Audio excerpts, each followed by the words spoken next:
Hello and welcome to ArtCat. How are you? Just readjust my hat, doesn't look too great. Yes, this is ArtCat. It is the last one of 2020 and I think we're all quite happy to see the back of it. Not ArtCat, 2020. Um, Thank you for being here. Thank you for being with me all throughout COVID since we started. Got a bit of echo, get rid of that. Um, it's been a bit of a journey without using that whole kind of phrase that LTTV used. And I'm really pleased to say um, we've created quite a few pieces of artwork. I hope you have as well. This is an informal place. This is where we can have a chat about art. You can ask any art related questions. Hopefully I'll be able to answer them for you. If you have any problems or you have any issues with your drawings or paintings that you're not too quite sure how to get around, here's a good place to ask. It might be specific things that you don't know how to draw or how to tackle them. I basically do a little bit of a demonstration, and hopefully throughout my demonstration it answers some of your questions too. It might not be exactly the same thing that you're drawing, but the approach that I would take might be an indication of how you can get around some of the issues that you have. I've changed the image this week. Last few weeks I've been drawing an image from another book. Last few weeks I've been drawing that image from this book, How to Draw Portraits in Charcoal. And if anybody watched the Sky Portrait Artist of the Year on the Sunday on Sky TV Facebook page from Artist of the Year, the Portrait Artist of the Week was great, and the last one was Phoebe Cripps, and she did a beautiful portrait in charcoal. And I think you can see some of the processes that she was using are very similar. Now, obviously, I'm kind of doing demonstration. I'm only doing it in 2 hours, and she's very much more an accomplished artist, very well trained. And you can see some of the materials she was using. She was using Natrum as well, Natrum charcoals. What's really funny about this is because it's a green box and I've got a green screen behind me, it kind of disappears a little bit, but hopefully you can see that in the little picture of mini-me in the corner there. So then she was talking about how she sharpens the charcoal, how she lightly layers down, and you could see the whole construction of how she built up that portrait of Dannii Minogue. So it was a great demonstration, if you like, of her process, and it was a great insight. And just sitting back and watching her work on that was still a learning curve for myself as well. I'm still learning. I'm still trying to pick up tips from other artists and how they approach certain tasks and how they render certain things. And I'm sure many artists who are at the top of the game are still doing that, still pushing and striving to improve on what they do. So that was the book I worked on from last week. I kind of changed it for the last week. I thought I'd try and attempt to actually get an image finished. I say attempt because I'm not quite sure I will be able to get it done this time. Alex, good morning. How are you? And happy Christmas to you as well. For those watching on catch up, it is the 19th of December, so Christmas is just around the corner. So the book I have up on the screen is Lessons in Classical Drawing, written by Juliet Aristides.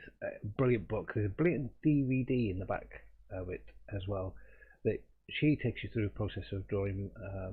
I think it's a pair of boots, and just the process of simple execution of that, finding out where these boots are in space, and before she goes into rendering, and then slowly build it up. A brilliant book, and I would well advise you getting it. My copy that I have,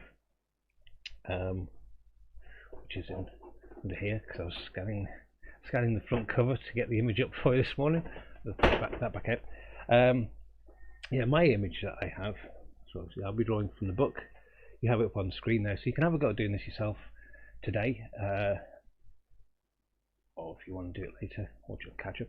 But I've got my book on eBay, and it's quite funny because I quite like secondhand books because of the notes people make in them, and you can kind of learn a little bit sometimes about how people think about things. What I found was there was so much enthusiasm for the person who had this book prior to me that they wrote little notes all over it and highlighted loads of things to the point of where they almost highlighted an entire page. You can see that, an entire page of script. Now, to me, it doesn't necessarily ruin the book. But what was funny was after, I would say, ooh, there we are. What's that? A fifth of the way through, it stopped, and I kind of wondered why. And it, the book itself starts to get a little bit more in depth, and I think that might scare an awful lot of people. Don't let books scare you like that, because this is a great book, and there's lots of great information in there. There was lots of great starting off points, and it may be that you just have to revisit the same points over and over again to begin with, to build up your confidence, to delve in a little bit deeper into your drawings, to refine them a little bit further. But it was it was like the information in the book was practice, practice, practice, and I thought after sort of a fifth of the way through the book, did that person stop practicing? I'm always left with questions when people write notes in books as to who they were and what. Hopefully they're still drawing. Hopefully they got a brand new book and brought another copy. I might get another copy myself. There is a name in it, but I'm not going to read it out just in case they sort of see it online. You know, it kind of shows people's learning, that they're so enthusiastic to start off with, all guns blazing. I'm sure we've all been there as well, where you buy all the bits and pieces and you get your page ready, and then you have the fear setting of going, oh, how am I going to do this?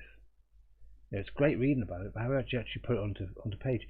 And the thing is to break it down into the steps that it's actually talking about. Actually do those steps, about positioning, where you're going to place things. You know, you try them out. It doesn't matter if it goes wrong. There's some expectation that once you've read the information and you think you've understood it, that you should get it perfect. That's not the case. You've got to try it first, experiment, try it out. If it doesn't work, that's okay. Turn over the page and try it again. Doesn't work, that's okay. Turn over the page and try again. Each time you attempt to do something, you can analyze it, see where things went off track a little bit, refer back to the book and try and find out where that bit was, and concentrate on it for the next picture. So it's great that somebody has gone into all that effort in highlighting in different highlight markers, you know, underlying things and scoring things and writing little notes to themselves. A brilliant way of aiding your memory. But when it comes down to the practical application of then doing it, you can't make this a barrier. Okay, I just thought it was quite interesting. I mean, there's more notes. There we are. Work on the whole piece together. Great advice. You know, you can't just work in one small detailed area. You have to stand back and see how that fits into the entire picture. But I'm hoping that this person, whoever it was, kind of got to this book and went, I've stopped writing notes. I've started doing artwork. Maybe they have, maybe they haven't. I don't know. So yeah, I decided I was going to do this figure today that's up on your screen there. So I'm going to set my book up in front of me. I'm going to try and attempt to do this today. I don't know if anybody managed to capture the figure drawing link that I popped last week of the Belfast figure drawing class that was online. I didn't get to do it myself, unfortunately. I wish I could have done it. Quite busy this week. We're up towards Christmas. But it's now Christmas, and we can now going to enjoy the next couple of days. Well, I might be doing a bit of my own drawing and just chilling out a little bit. Quite looking forward to Christmas this year. I'm going to click over my screen so I can see the YouTube page, so when people pop up I can see them. Where are we? There. So we know we have Alex in the house. That's good. It might be just me and you, Alex. I know it's busy for everybody this time of year, so hope your internet connection stays well. I was a little bit late getting online because of one of my cameras decided to switch itself off. It's part of the course, isn't it? So when looking at this image, I'll get rid of the book up there so you can see my drawing page. Oh, not that one. That one, yeah. Okay. So just get rid of that. Sorry about there's a little bit of green screen flare happening just up here. It's just so you can sort of see me and I can connect with you in the bottom left hand corner. So that unfortunately I can't get rid of this one. The light's bouncing off it for some reason. When I'm analysing the picture, I'm looking at it to see what it's constructed of. And what I did notice is that they put a wash of charcoal down first, and it's a great way of sort of breaking up that space of that white page, taking away the glare. It's allowing you to then believe that you've got scope to put on highlights and stuff. What I'm doing is I'm just dipping a very soft cloth into some of the charcoal dust that I kind of sharpened onto my paddleboard. You could use sandpaper as well, and I'm just gonna basically do the same thing. I'm usually using the same sort of marks. Now, if you're doing life drawing in a life drawing class, this is a great way to start off. You can pre-prepare your pages, if you like this, because it does add some wonderful sort of textures and marks that create a bit of an interest, a dynamicism to the picture. And I quite like the sort of dab it on like that. You can play around with it. You can be experimental. You can be expressive. It doesn't, at this stage, it's not about being perfection. It's about adding some depth and contrast. And these marks kind of create an interesting texture that you can't necessarily concentrately draw on. You could, but it'd take ages. But I just want to get rid of the glare of that page. It may be that she used toned paper. This is actually done by Juliet Aristides. It's called Nadia, and it's from 2010. It's charcoal on a toned paper. So rather than a white paper that I have, she's used probably a mid-tone buff or a greyish colour paper. She's used some of the highlights of white chalk, but I dare say she would have used putty rubber as well. And it's a study of light hitting the form, and remains essential for the artist, and she wishes to create the illusion of volume. And this is what I was kind of looking at today. I thought it was a beautiful, delicate drawing. She stands out off the page, not just because of the highlights, but because some of those delicate quality lines around sort of the torso area on the right hand side, the depth of those blacknesses, the soft contour of light on her shoulders, going from that highlight point just on her left shoulder, going across over her spine and then back onto the other shoulder, where it's a lot softer, and then disappears again back down into the darkness. I thought that was just a lovely way of controlling light, but it feels solid, and that's an element of drawing. We want the things to feel like it has a presence. You missed the Belfast figure drawing. Don't worry, I think that it's still available. I don't know for certain, but I think you can still buy a ticket for it, because it's a recorded thing that you can then watch it at your leisure. You'll have to look into that one. I actually don't know for certain. I'm going to have a look at it if I get time over this Christmas period, and I get a sort of a day where I'm kind of sitting around doing nothing. I might have a go at doing it and see. Figure drawing is a great way of training your eye to look and see. Now, I know they do sort of that 1 minute, 2 minute, 5 minute, 15 minute, half an hour poses, which is great. The great sort of way of teaching people the initial basics of drawing. But I do like, the white space is intimidating, Alex, you're right. This is a great way to get rid of it. It just knocks it back. You don't have to worry about it then. And if you made a mark here, it's okay, because you put it on lightly that you can manipulate and move things around. You can rub off and put white charcoal over the top of it. I'm working in charcoal, obviously. You can't do that with pencil, but you could use a little bit of white acrylic paint, possibly. And you just, as I say, just get rid of that bit. But I was saying about the life drawing class, it's a great observational process.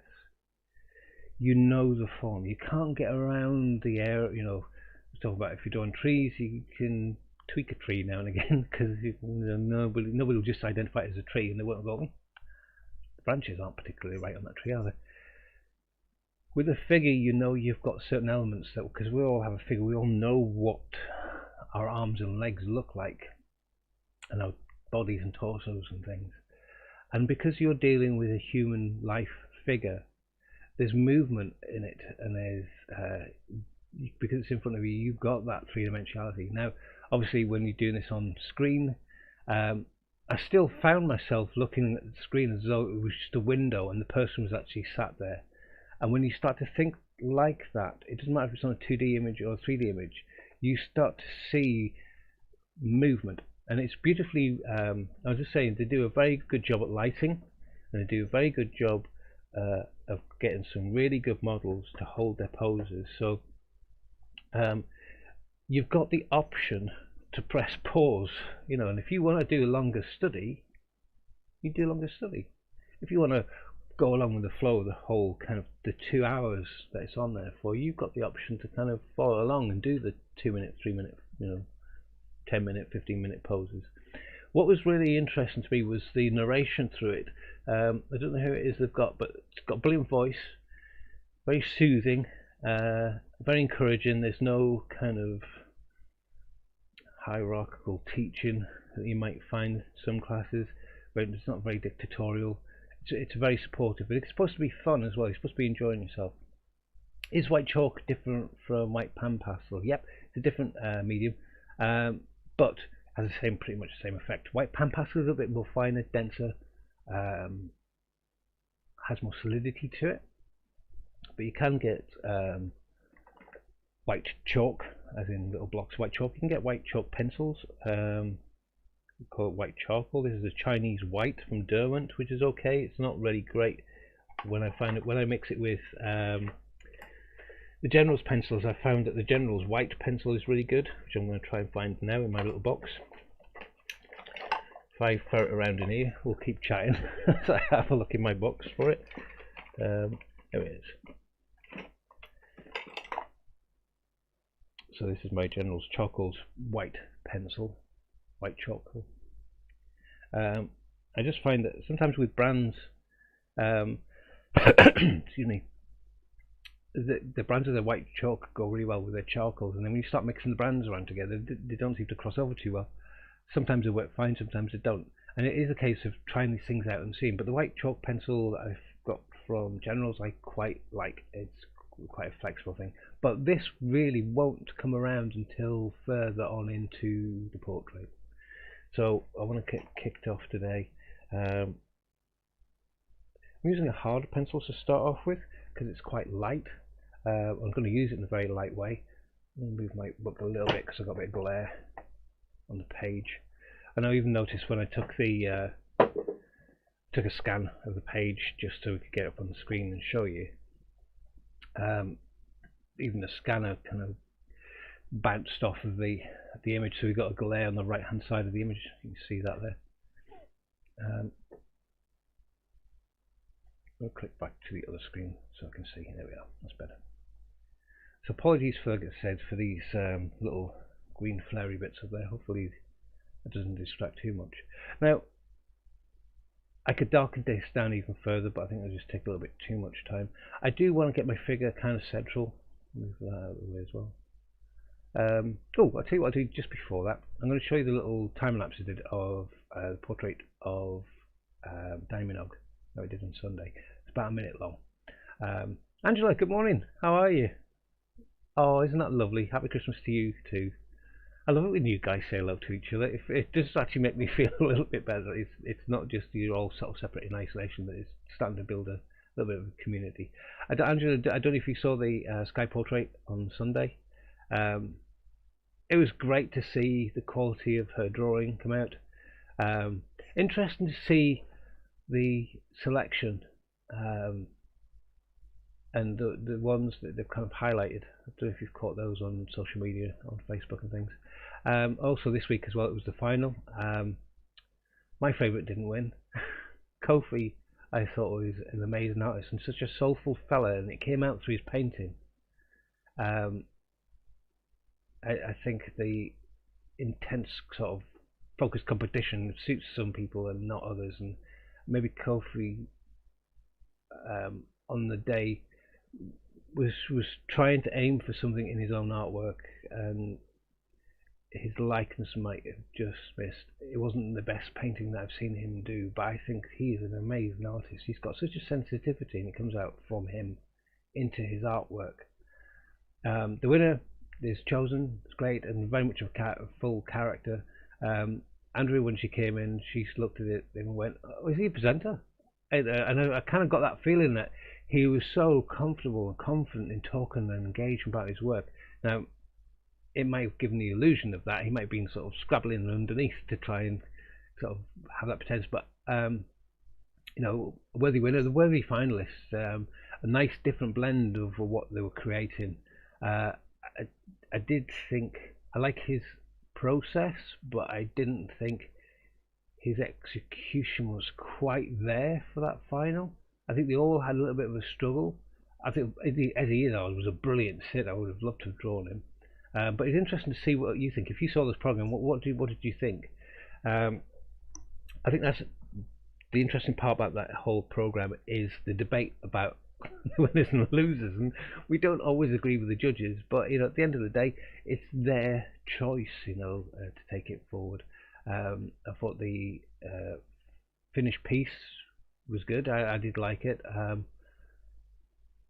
There's certain dynamism to what he created in the composition. So that was interesting to see, and you get that link with who and what he did as a dancer. But it's funny when you think back over the years and you see the final and the relationship between the sitter and the artist. Some years there's been I think it was a year with Kim Cattrall. The real relationship between the artist and the sitter produced a much more in-depth portrait to me. Certainly when Christian Hook won it, that portrait was so much alive with the character of both of them, both of the sitter. There's a beautiful balance between the two, and I'm not. I kind of felt there was like something in between. There wasn't quite the same sort of connection, but that's just my take on it. I mean, who am I? It's just my perception on the day. I still think it was a great portrait. Not taking that away from him, and congratulations for winning. I think. I wonder what we would have got. I kind of wish they gave. I think the lady was Sally as well. I kind of wish they'd all had a go at doing the final portrait, and then the winner was chosen from that final portrait. They were allowed to go away and create a portrait, and then come back and have those pictures judged. That might be an interesting way of doing it. And then you could have the people's choice and the judge's choice. They both win a prize or something. You really like my painting of Danny and charcoal drawing was fantastic. Yeah, charcoal really loved me. It is. It's so flexible. You didn't get to see the picture. I'll try and catch up on Christmas. Okay, I won't spoil it. I think I did, didn't I? Sorry. Oh, I should put a spoiler alert up. So if you are watching this, spoiler alert, a bit late. Yeah, so what I'm going to do is I'm going to show you my little sort of time lapse. It'll go quiet for a minute. I am still here. When it's finished, I'll flick it back up and we'll go back. We'll get on with his drawing anyway.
Okay, so that was it. As you can see, it was actually on my drawing board. I drew a canvas, and I thought I didn't want to paint on paper. I was going to look around going, well, I could use that. I don't know what it's like. And I thought, well, we've got lots of interesting marks from previous artworks on there already.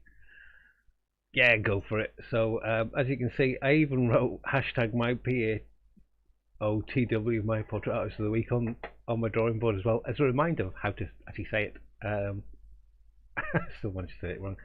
But yeah, just it was kind of freeing not having canvas and paper and stuff. And yeah, so Danny's going to stay on my drawing board. Right. So anyway, I'm going to carry on with this drawing. Um, I'm going to break out this portrait into simple shapes to begin with.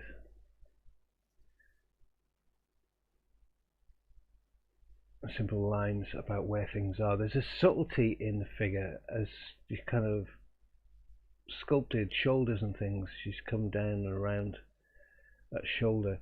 So there's several kind of lines, but some of those expressive little lines are kind of trying to search out the form. They're left in the drawing, and it adds so much depth to it. It's almost like seeing the nuts and bolts of it is still there, and it doesn't detract from the final image. I quite like that in an artwork, and it might be something I kind of play around with, because I know some of my artworks are, but I am talking personally here. Some of my artworks are quite rendered to the point of, emitting all of these little marks and things, but it does add a dynamism to keep some. It's a very lively way of creating the artwork. And I quite like it. So I don't know, I might play around. Certainly over this COVID period where I've been doing lots of different artworks, and doing the demonstrations and things, it's really making me think about my own artwork, about what it is I'd like to kind of push and change and move around a little bit. So there's always chance to reflect on what it is you like in your artwork, and how you actually want to create artwork, and what it is you want to put in it. I think that's an ever changing question and answer process. I don't think you ever find a true answer that just, that's it, I know what I'm doing now, I'm just going to do this. I think you go through sort of peaks and troughs of flavors in your artwork, that you might go, oh, I'm going to play with the textures of what I'm doing, or I'm going to play with the detail of content. I'm going to make it a much more more resolved concept. Then you go, okay, I'm got so much in the concept, I'm losing the quality in the work, and the quality of the work isn't catching up. I need to develop it. So there's a constant and genuine tug and pull of what it is you want to try and achieve to what it is you actually produce. I think in art. I say I don't have all the answers. I wish I did. I've got opinions, and I've got objective points of view. So if you want to discuss any problems you're having with your artworks and things like that, let's have that conversation. And maybe you might tell me, well, I quite like the way you fully render all of your drawings and you don't see all the scratchy lines and stuff. It's always good to hear other people's opinions. What you have to kind of do as an artist, I think, is filter them out to what's relevant to you at that time. You can get lots of advice from very well-meaning critiques, or advice from other artists, and it may be good advice, but it might not just be delivered at the right time. It might not be quite relevant to you right now at this moment. And what I tend to do with information is store it. I have a write a couple of notes down in my sketchbook, or I keep it in the back of my head, and I allow it to kind of brew, for want of a better, ferment, kind of brew, and then really think about it and go, well, is that relevant? Is that something I really want to do? Is that something I like? Is that going to be relevant to my process and the style of the things I want to say about my work? And if it is, great, use that experience of the people that are giving you. But sometimes it's just not in your ballpark, and that's okay. It doesn't mean to say that it's bad advice. It's just right now it's not relevant to you, and you can choose to leave it to a side. Just because you're given advice doesn't mean to say you have to take it. Now, I always pay attention to what it is the person's saying, and I might not be aware of it, and I might not be at a skill level to really contemplate and take it on board. But they might be 100% right, and it just takes me a little while, because I'm a slow learner, to catch up to that advice. And then sometimes on the days you develop your drawings, you can kind of think back to advice you've been given. You go, "Oh, I know what it is they're talking about now. Yeah, that makes sense." And then you can impart that sort of nugget of advice you've been given. I can't talk about specifics about what the advice is because it's so, it's all over the place from everybody when they give you advice. That it's very hard to give you a really true example. Sometimes people say, we should look at the line of your figure, and you go, yeah, okay. I'm just happy enough to get my shapes down right before I look at lines. Or you've got the lines down, and then you kind of go, wow, the flow of a line, that flow of line, I could kind of just do that in one line. But what's interesting is the varying types of lines. So we've got marks that just sort of flow around the back of this curve. I'm looking at the curve and go, I've got a curve right. I'll bring the curve back out here a little bit more to make a hip sort of stand out a little bit more, and as it comes down, go back in again this way. So you can readjust lines, so you can see how you can vary lines. Putting these in sharper detailed lines in over, say, a more fluffier, scratchy, looser line, say around here. This is much more defined on the reference, but if I'm just trying to copy that line, I've really got to look at how these lines are put together, what they attach to in this whole dark area, and how that kind of creates like that little bun at the top of the back of the head. There's a bit of a triangle thing here going on. It goes around the back of a cranium, creates more of a highlight here, goes back over the top of an ear. There's a beautifully well observed ear there. I don't know if you can see it. There's a bit of attention and to detail and careful considerated drawing has been put in there. Now that skill, identifying something that is of focus and using the marks and the quality of mark making to something that is quite fine and delicate and well observed, has a tightness to it. But some of the other marks are, say, around the bum and this kind of knee that goes up into a shadow, are almost not there. They're kind of just shaded in. So your eye immediately will go to the area of focus or area of detail. Now looking at that, I'm kind of going, well, that's not that high up, it's down here. So I don't know why I'm putting it so far up there. It's actually about there as an ear. So I'm already thinking about, okay, I've got to be careful about the placement of things, because when I do that and then it makes this come down this way,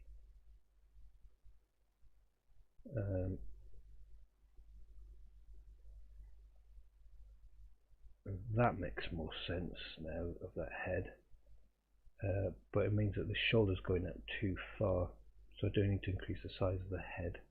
So all these little questions, there's a bit of a shadow thing going on here. So I'm getting happier with where things are, but I think, I've got my shoulder out here, it doesn't go out there. The shoulder drops down a bit further when you look at the angle of the shoulders, and it's softer. There's no sharp angle, it's a lot softer, and it comes down a bit further than I've got it, which means that then I've got this curve here, because I'm looking at that curve in relationship to the space about where this part is, that lump on the back of her spine.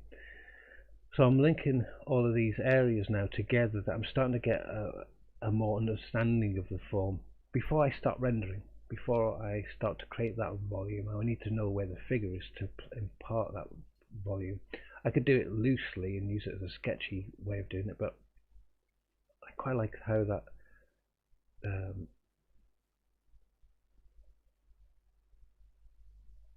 armpit kind of goes down and in, and that there's a slight curve to it to give that curved element to the to the torso.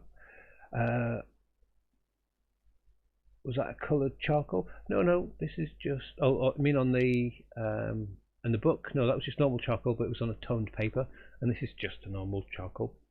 Got very much of a bluish light on. Again, this horrible greeny bit as well. So apologies for that. But this is just a normal charcoal General's pencil.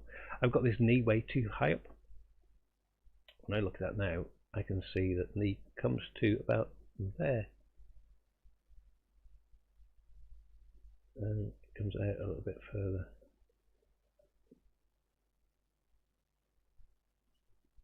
And there's a lovely curve to the bum there. And then this lovely kind of dip. This is where the hip and the torso meet. So you can get a real sense that she's bent over, that her back is curved around here, so it's created by this wonderful kind of highlight just on this hip, and then going down to a bum and going across over to the top of her thigh. You get this lovely sort of heart shape. You see that? That kind of heart shaped highlight. I can start to draw some of these highlights and shadow shapes in because they help me with the form a little bit. And I'm looking at them in relationship to the line and the position of things that I've got going on. And you might have seen the thing about continuous drawing where somebody puts their pencil on the... Oh, and Danny you meant, sorry. Was that a coloured charcoal that she was using on the day? No, I think that was just normal charcoal as well. I think she's just using the Natron charcoals. These are different colours because of the different grades. So green is B, that orangey colour is an HB, and you can get lots of different grades in them. But on mine, I was just using oil painting. I was using oil paints. Cracked my paints out for the day. Quite like having a play with them. So yeah, when I'm looking at how these shadow shapes fall across the body, I've got to do it in relationship to the rest of the forms I've already drawn. I can't just draw the shadow shapes in isolation, irrespective of where that body is. I then got to think, well, this is where I've put this armpit, and you know how far that shadow comes out across, and how far this is above here. And then when it returns this way, it comes down this way, and then that way. And I'm starting to look at the shape of the shadow very basically to begin with, because I've got to see how it fits in. And I'm starting to realize that this is too far out and too bowed.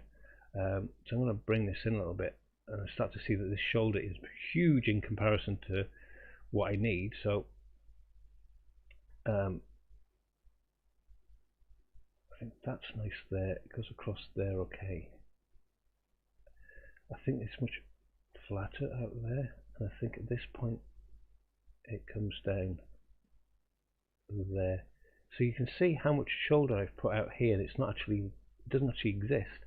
There is almost like a ghost mark on the drawing. You can always see the highlight of the shoulder come around here, and a ghost mark that comes down there. And I think that's what has kind of thrown my eye. I've drawn the mark thinking it was this bit here. That mark is in the drawing, but this is where the shoulder is. So it's funny how your eyes and your mind can play kind of tricks on you a little bit, because then it pushes in, maybe not that far, pushes in all these other little marks.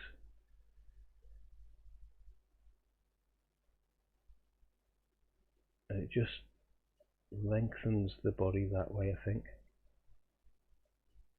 And I'm not necessarily changing the position of her bum, but this seems a little bit flatter now, which is good. Whereas before it was like too bent, it's too exaggerated. So I'm kind of reflecting back, and I found that out by playing around with these shadow shapes, and if I follow the shadow shapes around, it didn't quite match up. Now they do.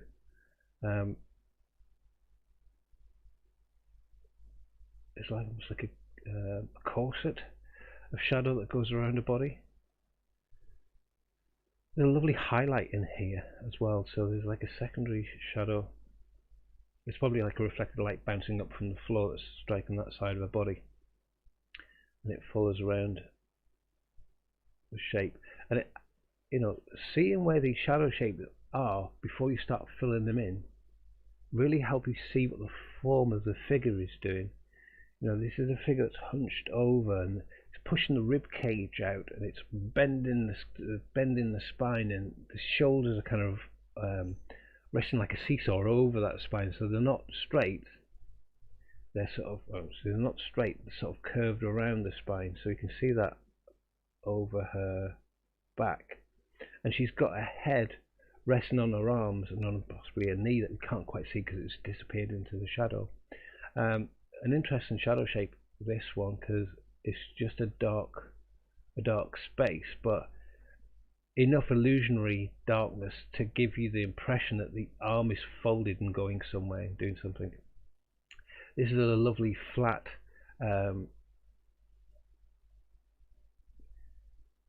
evenly toned shadow. You know, it's somebody that's taken time to build this shadow up slowly. They're not trying to scribble it in. They're trying to give you a nice even flat coverage, and this is just to concentrate on not having too many sort of charcoal strokes in it all. Now I'm doing this with charcoal pencils. You probably did this with the Natrum, so I might actually try some Natrum on that. You see, I'm not necessarily using the Pan Pastel today, but I might use it some bit of flurry later on. I find that no matter what I do with charcoal stuff and even pencils, it always looks sort of dark and dirty. That and complete lack of similarities to the subject. But other than that, Alex, you make me laugh. Yeah, I mean, when I started off with charcoal back in my education, we were given willow charcoal, and I absolutely hated it. I detested charcoal because it was so dusty and fluffy, and you'd burst in your hands or burst on the page, and you'd sneeze, and half your drawing would disappear. And I hadn't realised it wasn't just me, it was everybody else in the class would struggle with it. You know, you get some people who make one big bold mark and go, oh wow, that's so impressive. But it just didn't seem to stay on the page particularly well. I didn't realise it was a quality of charcoal that we were using, because we all got the same charcoal from the same, you know, art shop suppliers. I think it was back in the day, it was Bradbury Graphics up in Belfast. And I just think the willow sticks that you get are kind of fun to play around with, but they're terrible for doing drawings with. Just my personal taste. These are much more refined. They're a little similar to willow, but you get different grades and hardnesses to them. They adhere and stick to the page. You can use compressed charcoal with them. I always thought compressed charcoal was a cheat. It was a dirty cousin of charcoal, and it's not. It's just another drawing medium. There were so many prejudices against certain mediums and charcoals that, you know, it was almost like it was so pretentious. I think back sometimes in art school that, you know, there is a dirty quality to charcoal drawing. It is a messy medium, but it doesn't mean to say you can't do a beautifully refined drawing.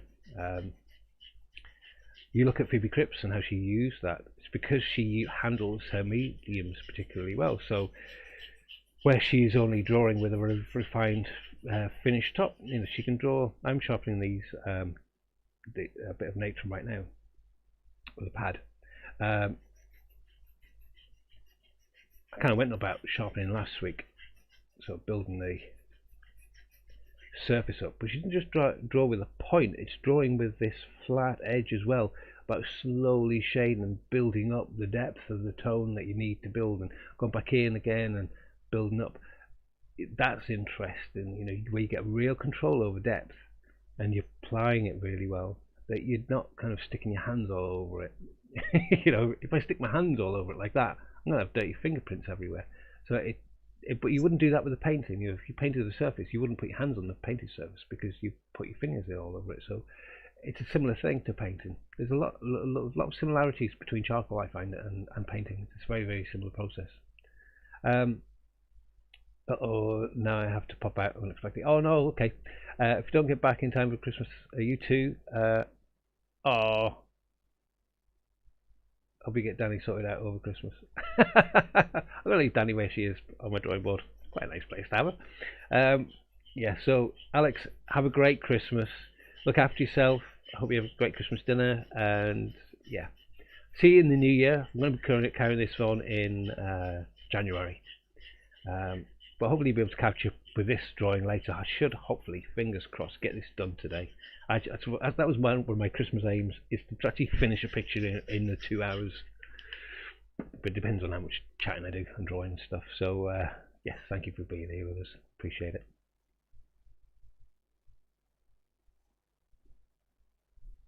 So yeah, I'm going to carry on chatting about this drawing now. So I was looking at how even this is, and you can see I'm using the edge of the charcoal, not the point. Even though I've sharpened it, I'm not using the point of the charcoal, I'm using that flatter edge of the charcoal. You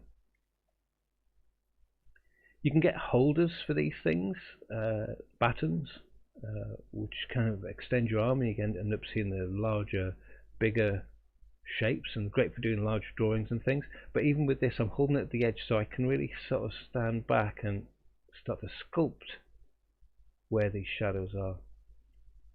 I've got my little highlight lines there of where I think the shadows are, but I want to fill up this space of where the shadow is, the shadow shape of her knee.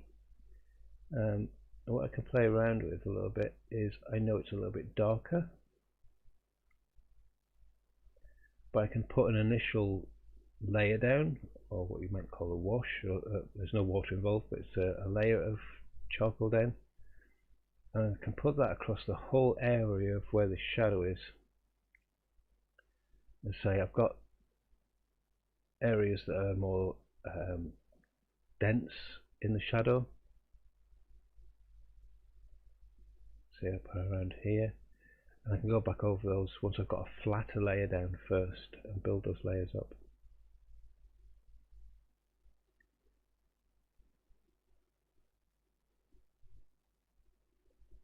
And at this process, I'm not kind of going off in lots of different directions in shading. I'm trying to keep it to a minimal direction so I can get the consistency in a flatter application of charcoal. And I can sculpt the rest. When I would say sculpt, I mean I can go back in and redefine where the deeper shadows are and where the lighter shadows are. I might use putty rubber and just dab little areas off, leaving some charcoal behind, so I get a nice kind of contouring effect of lights and darks. See this dark area here, we're starting to sculpt that in. We get to see that there's a more of a dip appearing into where her hip is. Hope all this is making sense. If what I'm saying doesn't quite make sense to you, you can ask questions and go, can you just explain that again? I don't quite know what you mean.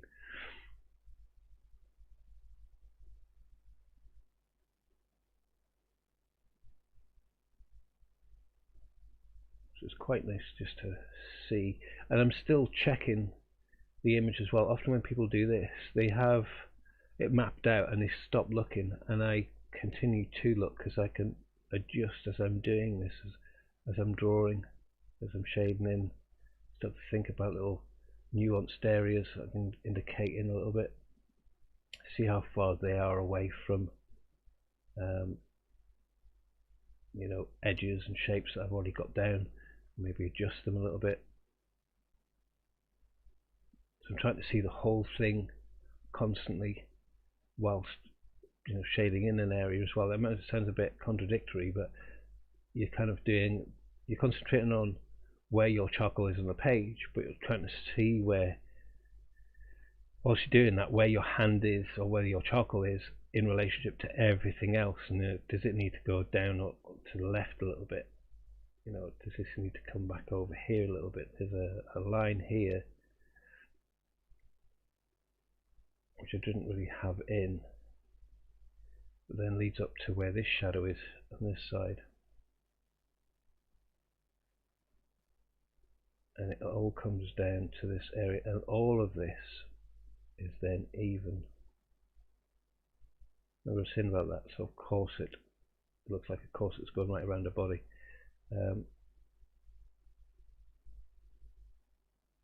There isn't a kind of corset there, obviously, but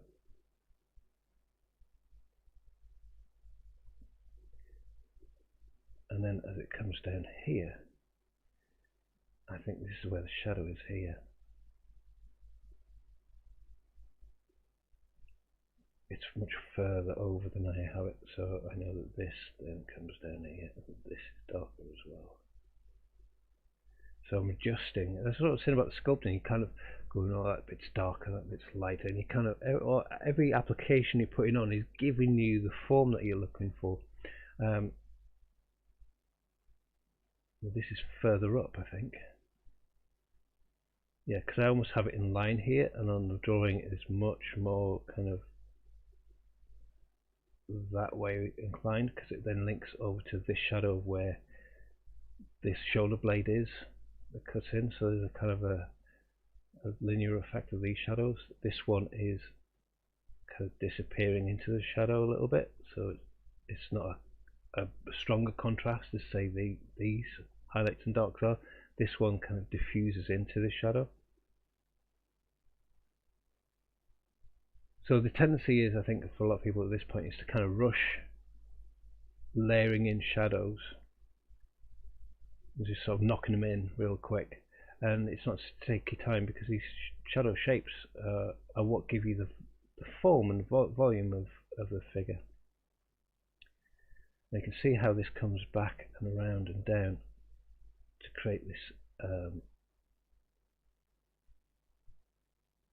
It's like a dimple part there, and it goes off in this direction again. There's a slight darkness to this bit of the shadow. It's so subtle, but these subtleties are really interesting in building up the form. They're important. What might appear subtle is still important. There's a slight shadowing effect. Now I've got lines in here for my initial drawing that I might kind of take out, because they're getting a bit sort of in the way of my soft rendering that I need to put in at this point. Let's see if I do have my putty rubber easy to hand. Yes, I do. So I've got marks here that I'm going to get rid of just for my initial drawing.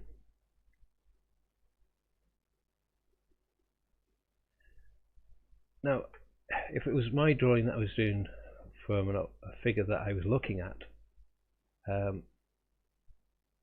I might decide to leave some of these marks in, but because I'm sort of emulating an image that Juliet Aristides has created, I want to be sort of truthful to that, and there's a softness to these shadows which is really light, but kind of come right around the figure. They kind of join in with all the rest of these shadows as well. I can see the direction of some of her shading marks of the sketch going across this plane of her back, because it is quite flat at this part of the back on the figure. It's not Beyonce's bum. This is the flat area above the hips before it meets the meat of a bum. She's actually sat on the meaty part of a bum, the gluteus maximus, if you want to know the technical term for the muscle, or posterior. And I can see where that shadow is, that slight kind of diamond shaped shadow just before cheeky bits here. I'm going to put that in as a mark. and I can see then where I am in relationship to that. So you can see how this figure starts to build. It's very hard to do that with the tip of your pencil or the tip of your charcoal. I am literally guiding all of these areas down by using the edge. Even when I was using my pencil, I wasn't using it like a tripod grip. And when we're starting out, because this is how we're told to write, or how we're told to hold a pencil, we're now use, and we do that over and over and over and over again. This becomes like a hardwired thing. And to draw, we actually need to break that and move up and make that our new constant, and start to use it almost like a conductor's baton, where we get much more scope in a movement of our pencil. So we can use that tripod grip to have very much control and detail over that part, but we can also use it in a, we can use my wrist to get a large area of shadow, or I can use my wrist for a smaller bit, or I can use my fingers for an even smaller bit. So I get a great scope of movements. If I can hold it back here, I can't. I've got to move that, and I can't quite see where it is on the page. So it might feel a bit weird to begin with, but if you can start to get used to this fact that you start holding things further back, you can see your image, and you can see where your implement is on your image, whether it be a paintbrush or a piece of charcoal or a pencil. But you can see where it is. It's a good technique, and that kind of follows right across the board into, so if you're non-representational painter or drawer and you want to get expressive marks, you can't get expressive marks by holding it like that. You've got to be experimental. We looked at the winner of Sky Portrait this week, and he was kind of pushing his pencil around and letting the marks develop to create the volume in the painting. And I did think that was kind of an interesting aspect to his work, where you could start to see it. I can see that this mark here, just as we're chatting, is there. I'll put that in. This is a little bit of a shadow further up, which then means that this area is clean. So I'm going to go back in with my putty rubber, which I've just put down somewhere, and I can't find out where I put it. I always think there should be some sort of magical levitating tray which floats around an artist, where you just put stuff down on it, something like out of Harry Potter, where you can just put something down, and whenever you call for it, it'll appear again, so you can just use it. Because I have just literally put that putty rubber down and it's disappeared. If I want to soften some of the areas that I put in already, I can use my cotton wool ball and just go over the surface. It will lighten it, but it also flatten it as well. It just means that you have to go back over that area again. You can actually use your cotton wool ball to draw with, where this is a lovely soft shadow back here. I can blend these in. Even this area that I've just shadowed, put some marks in, I might shadow that back in just to give it a bit of more tone. But we can see now the figure, if I zoom in a little bit, still a lot of glare on that page. You can start to see how that figure is starting to have some of the qualities of the physicality of where the body is, but I want to build in that way by building up the charcoal as soon as I can find my putty rubber. I may have to abandon the putty rubber. I've got no idea where. Oh, there it is. Hurrah! Even at this stage where highlights start to appear, I can maybe just dab or roll that highlight back in, just enough as an indicator to let me know where certain lines are, shapes are. Take edges off a bit. Where I said that this ear was up here, this is all dark, so I might have a different application there. And then when it came down across her back of the hair, it's sort of that light wispy hair before it gets into the main block of where the back of the head is.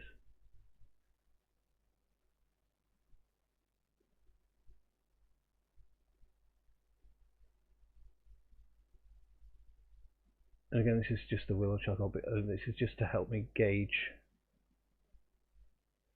some of the depth, some of a little bit of a harder application in now.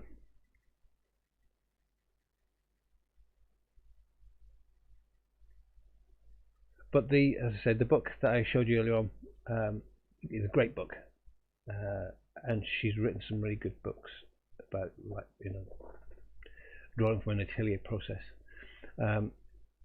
And there's some wonderful key examples in there as well. It's a lot of discipline in the drawing.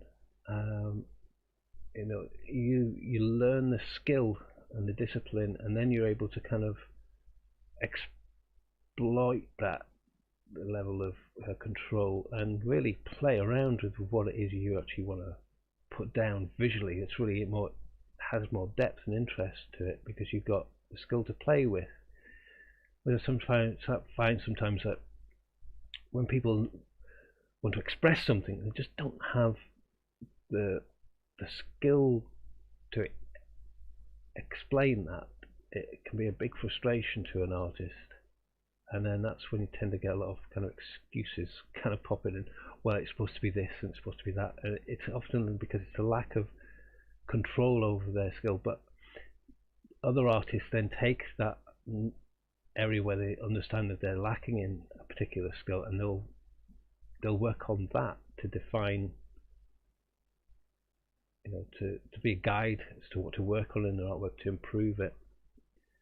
And I'm no different. I'm exactly the same. There's lots of skill areas that I'm not particularly strong at, but I kind of want to learn to develop them, and I develop them along in my artwork as I produce the artwork. So each artwork to me feels like it's progressing and moving forward.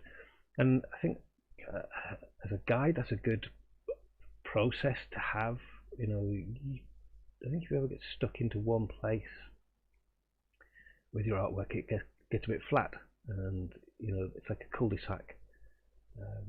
And it's not change for change's sake. It's change to progress. Anybody can change. I can change this and then start using crayons. But why? Why are you changing? What is it you're trying to change? And understanding that means you have to be analytical about what it is you're doing. And being, that sometimes it's a scary word for an artist because it's a case of where you're analyzing what you're doing, and it's not picking faults. It's really understanding your strengths and capabilities and your areas of development.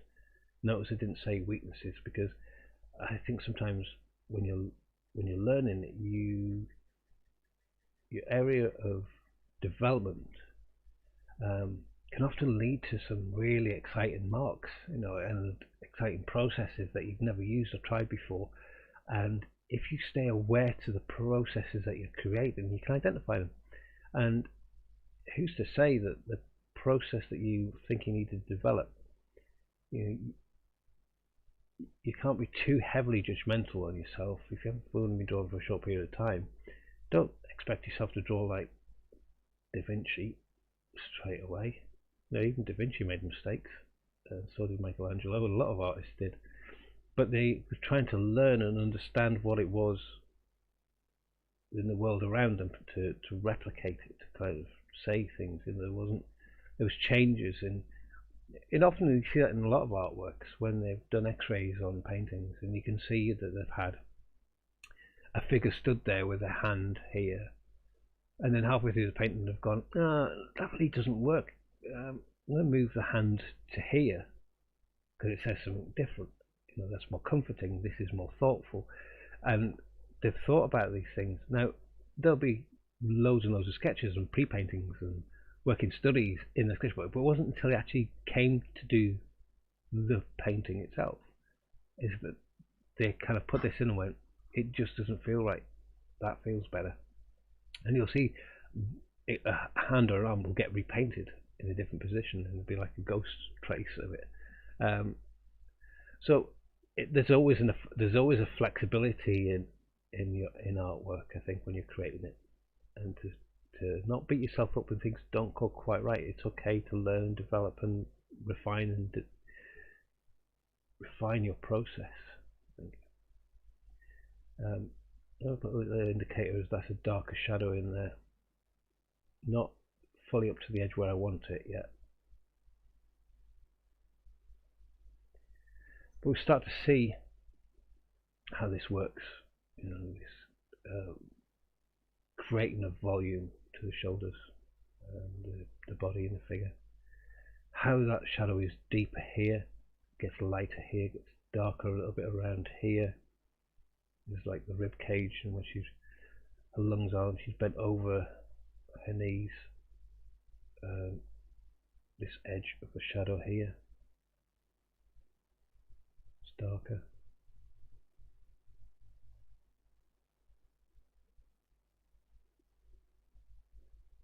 It comes down.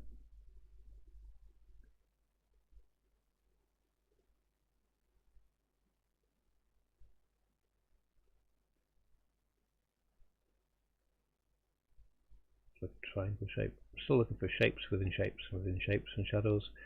It's like a little tiny triangle you can see just in here, which is nice because it's kind of the intercostal muscles, the muscles between the rib bones themselves, well, the rib cage, have lights and darks in them, and they go off in a specific direction because they have to come down and around the rib cage. If you keep to the honesty of the shapes and shadows, you tend to find that you can get an anatomical drawing quite well, depicted, because you're drawing where these anatomical things physically are because of where the shapes and the bumps are.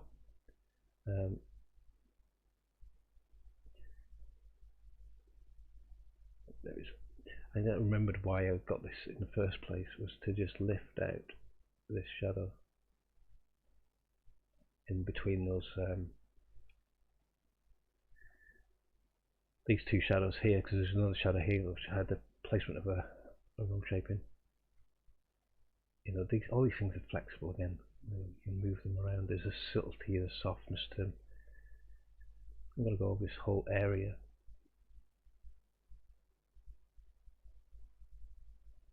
I'm starting to see that the shadow is darker here.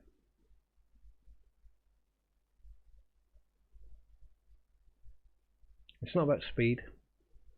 You take your time with this. And also the atelier processes where they spend weeks and weeks and weeks and weeks and weeks drawing a cast, and people go, oh my god, that's so laborious, and they'll go, it's so boring, I couldn't do that. It's a discipline because they're learning the skill of handling the materials, whilst not having to worry about the artistic content. They're building up the skill level, but the element of it is they develop the skill, which is great, but you also need to feed yourself artistically, I think. And you need to start answering questions about what it is you want to say with your artwork, what it is you want to produce as an image, and why you are producing it as an image as an artist. What is it you're saying? It's important to kind of consider those questions along the journey of developing your skill. It doesn't matter how good you are at doing something, it can be pretty boring as a result if it's just another nice image. That only goes so far, and I think you can only feed yourself artistically with that to a point where you can get the adoration of your skill level, which is great, and then you go, okay, I do actually want to say something else. You have to develop that.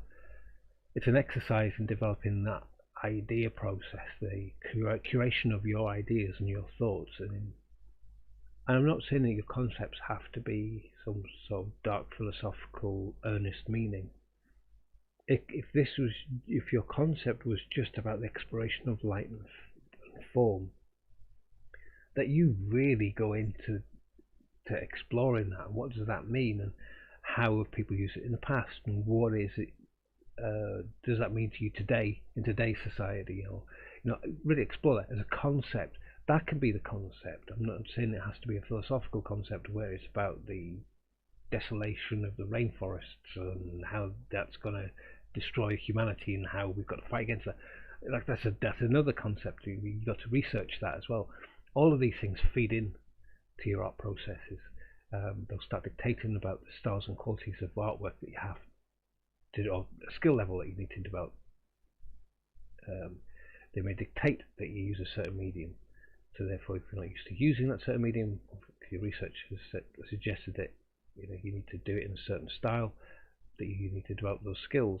And that's the benefit, I think, of the Atelier system. It takes the fear of developing a skill away.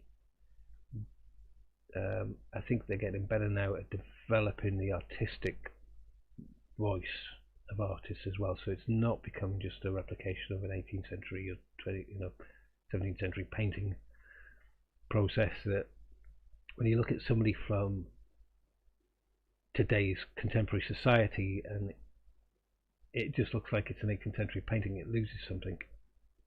You want to paint people of today, then what is it about lighting that you're going to do differently? You can still use the same process of your skill, but is lighting different? If you looked at how things are beautifully lit in that kind of Rembrandt style quality, which are beautiful, but that lighting doesn't really exist in people's homes anymore or in their surroundings. Or like, what's really interesting is if you go to a nightclub, I think that's where you'd find Rembrandt today.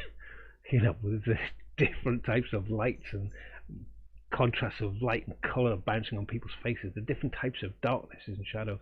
That's where you would find, the artist. I think playing with those lights, street lights. Street light tinge everything with that orange glow. Colours disappear, but you might then work with a simpler palette. So you might, where you have lots of colours on your palette, you might reduce them down and see those kind of oranges and that. I'm just thinking about how visually what you see in today's society very much different from that candlelit era. Light's different. So if we start to draw people from a modern society in that candlelit version of it de-contemporizes them. Beautiful, and if you're just interested in that beautiful image, that it's a bit like Photoshop, but in an analog style, that you're applying the illusionary effects of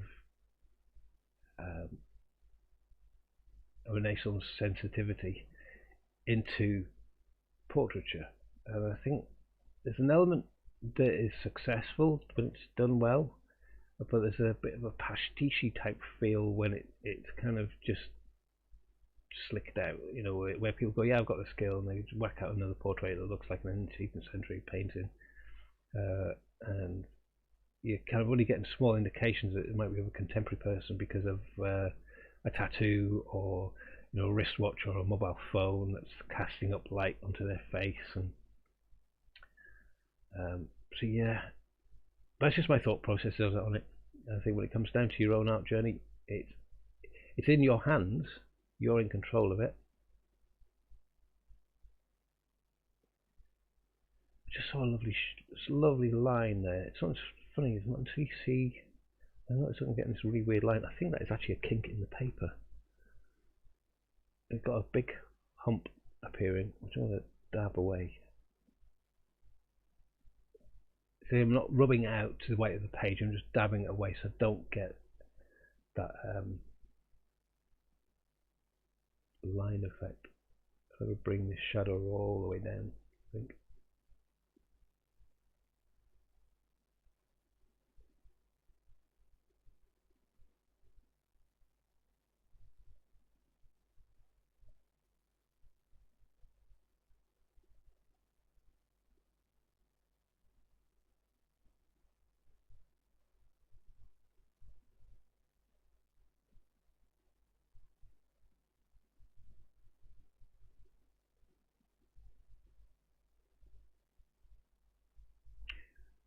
So starting to get an essence of the figure there, and it's bent over. It's not anywhere near the same level of quality as Juliet's Aristides drawing in a book. But the sensitivity that's starting to develop in there in the shadows, and it's kind of a joy just to play around in those lights and darks to develop them. It's really interesting to get sort of absorbed into where this light area and dark area is, but start to see that that's where her knee is coming out. There's a shadow there which gives a hint of a breast on the other side that we can't quite see. We're just suggesting on it with a bit of a shadow.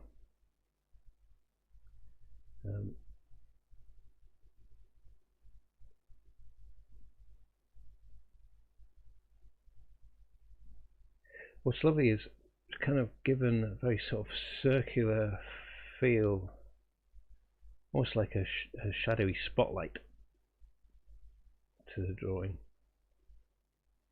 I can link these two things together.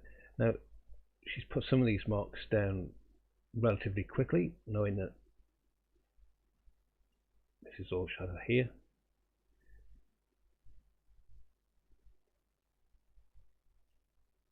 Going in deeply around the bum.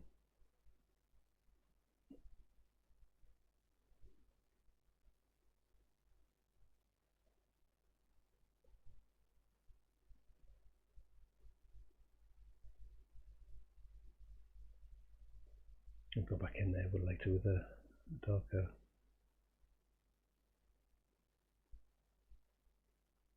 compressed pencil, I think.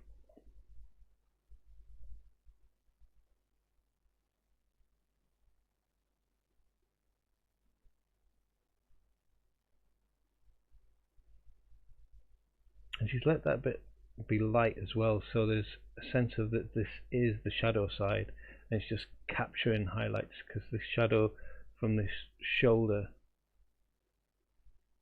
is casting a shadow down across this part of her body, and the intensity of the darknesses here really give a crispness to the volume that her body is sat down on this floor, and how the flesh kind of meets the floor and it flattens out.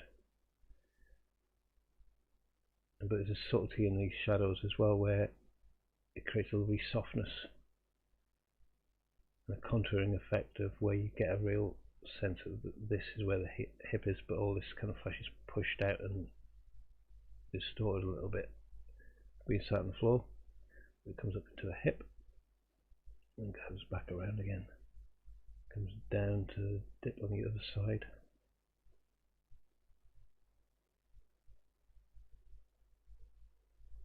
So when I'm describing this, I'm sort of taking you through a contoured explanation of it, about where these things go round and down and back in and round and over.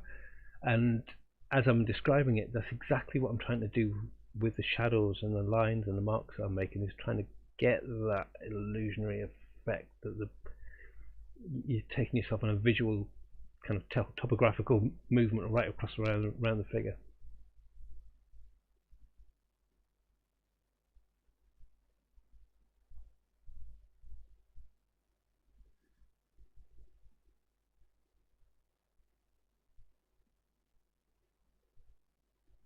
Remember I was saying about some of these marks are a little bit darker than others. Well, I'm able to now put them back and a little bit more definite and defined.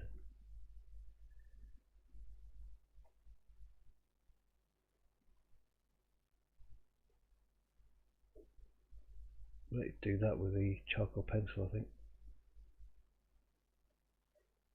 And I'm using the very tip at this point of the pencil, but you can see it's starting to get a bit fluffy. So I could do with sharpening that charcoal up again. And I can use a Cromwell pad to soften some of these areas. Again, as you go over the Cromwell pad, it tends to lighten them, so you have to go back over them again. What I'm doing is just helping myself by flattening out some of these shadow shapes, which are in better locations now. Sometimes I go back in over it again.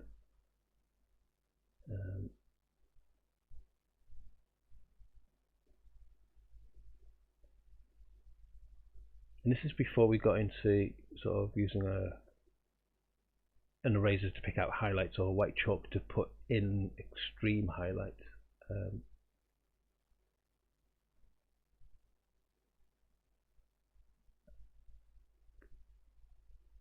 think you can see how that figure's starting to fill out a little bit.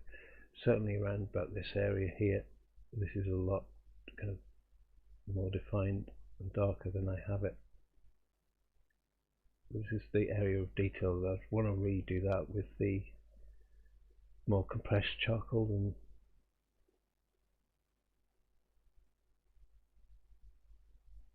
the very flat fluffy end I've got onto this charcoal at the minute. It's a bit stubby, so I need to either refine this or use the charcoal pencils to start to put some of those marks back in.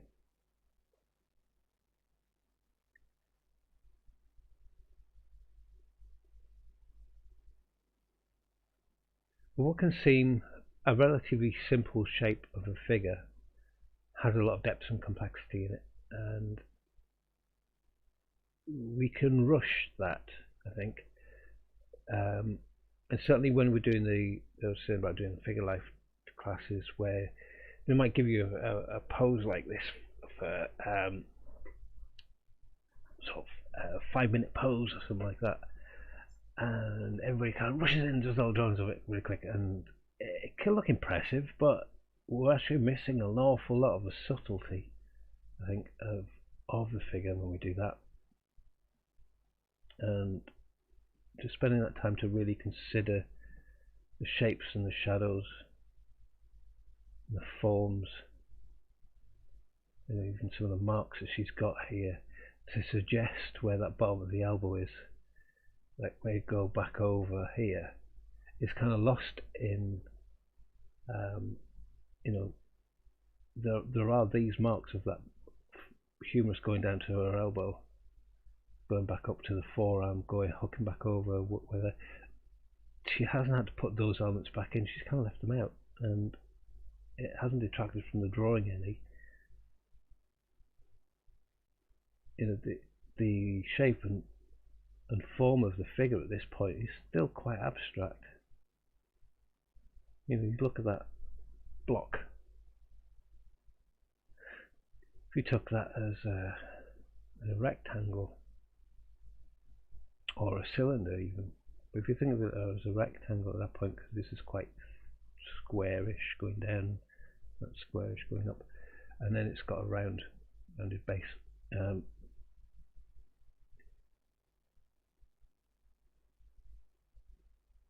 You can start to see how you can put marks in which start to really describe the form that you're looking at. And I don't care who you are, you're not going to be able to do that in a couple of minutes. There's so much carefully observed shadows here that I think it's a con to say that you can get that done in a couple of minutes. And it's too much of an expectation for somebody starting out thinking that they can, and it does nothing to help people's confidence in their artwork. In fact, it can often put people off, going, "Oh, I just can't do that in 2 minutes. It looks so effortless." And I've seen people kind of spoof and lie on. I don't know why they do it, but they'll do a drawing they've spent like a few hours on and go, "Yeah, it's like 10 minutes wrong because it looks loose." Do you know what I mean? And I kind of, you can tell it's very easy to tell when you've been looking at artwork for a while that that's not the case. It hasn't been done in 2 minutes. There are drawings that are done and you can get a lot of information described down really well in good observational with suggested lines of, they've gone chum chum chum chum chum chum chum, and get a lot of information down there. But when it comes to a quality of drawing like this, it's not been done in 2 minutes, even though it looks loose and expressive, and there's quality of marks in there, and lines, and the solidity of certain areas, and the ghostliness of others. there's a wonderful quality to the drawing. It's the quality of the drawing which holds our gaze and our interest as much as the subject matter, and the realism that she's got in a small area, small tight area, to give you focus, to give you a sharp sense of reality, and an expressive nature of the rest of it. The impressionistic kind of sculptural lines and scribbly lines that she's playing hasn't been done in 2 minutes. That's been done with a lot of observation and a lot of skill, and it's an illusion to think it's anything other than a lot of people spend a lot of hours drawing and developing a skill, and it can be done by anybody. So I don't get too upset or disillusioned if your drawing doesn't work straight away. It takes time to develop it, and if you enjoy the process of it all, that's the interesting thing, because I think that's when people tend to progress quicker, is when they're actually enjoying the process of what they're doing. You know, understanding that certain things are working for them, other areas might not be. A bit of trial and error. It's okay. You might cock things up occasionally. That's okay. You're allowed to cock them up because you will learn from them, and you won't make the same mistakes again. It's all part of the process. It's the same for every artist on the planet. You know, every artist is going to explore what they do and push their skill level until it breaks, and then know where the line is, and pull it back, and then develop their skills so they can push it further again and achieve something which they haven't achieved before, and refine. And it's an ongoing process. So it's never an end point that they're going to get to. Hurrah, I've won, I've got there. It's a constant push, and that's okay. Oh, Michael, better late than never. Sorry, Lee, I thought you had stopped Christmas. Could you scrap that and start again for me? Right, no. Good to have you here. Yeah, this was the last one this year. So I'm going to take a break over Christmas. I'll be back later in the new year, probably around the end of January time. But I'll put lots of social media posts out that I'm coming back to do things. But in the meantime, if you get stuck, you can always let me know what it is you're looking for, what you need out, from these drawing sessions. What is it you'd like to talk about? What is it like to discuss? What do you think my opinion is on something, whether it's relevant or not? You can give me a critique. I don't mind. I've got thick skin. I can ignore it if it upsets me. Just cry quietly into my pillow at night time. But yeah, you can let me know what it is you'd like me to cover, and we can look to do some of these, or some of the subjects that you want in the art classes. So yeah, but good to see you here, Michael. I think we've got Angela here with us as well. I don't know if Michael's still with us. Alex, sorry. Alex was here with us earlier. He had to pop out though. Might have just left us on in the background while he's doing something else. How's your week been? Have you all been good? Have been good for Santa this year? Called the Tesco's, which is our local shopping market for those watching elsewhere in the world. From their adverts, there is no naughty list this year because we've all had it tough. Which I quite like the idea of. Doesn't mean to say you can go out there and be bad, by the way.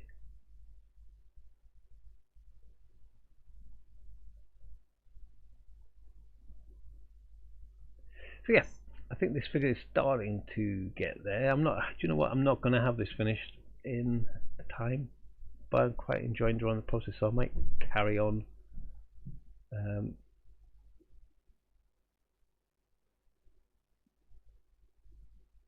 With it after we finish, and post it up, the finished result up later. Just put that shadow line across there because I was going off at too much of an oblique angle. It's let me know that this loose hair here is a bit further over. It's just helping me sculpt where this head is a little bit. I said the quality of where this ear is that she's drawn is kind of so delicately observed and put in that I'm cautious about just slapping in any old marks. I've got to place these well because the marks are quite delicate, but it's making me pull down some of these marks where I thought her ear was to get them in line, and certainly the back of her head these came further this way. Get the back of the head in.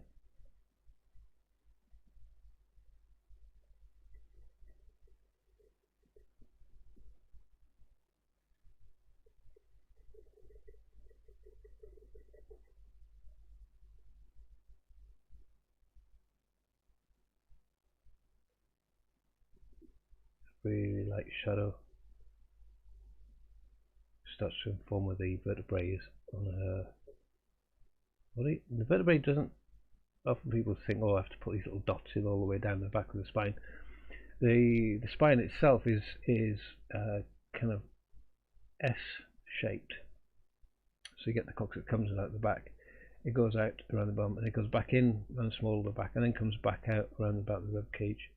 It goes back in a little bit and then you got a little hump of bones which is just around the, call it C6 of the, don't know if it's called C6, but there's a big lump at the back of your head, the back of your shoulders here, which is fine. And it goes back in to take the weight of the head sitting on it as well. Imagine that is, what you see. Imagine that's the spine, and this is the head. It comes back in here, spinal column, but then it has to bend back out that way, come back around the shoulders, get an S, goes back down to small of the back, and then comes back out and around the bum. It goes out, in, up to the head. It's out here, back in there, back out there, in there. The coccyx is obviously somewhere underneath.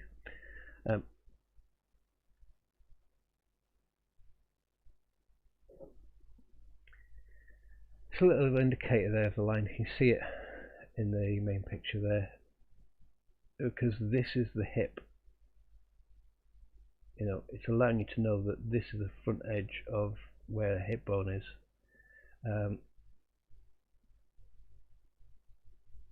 Which links into the body. It starts to build form and depth in the figure. You can see this uniformity of the shadow that comes right away across here, so I'm going to put that in.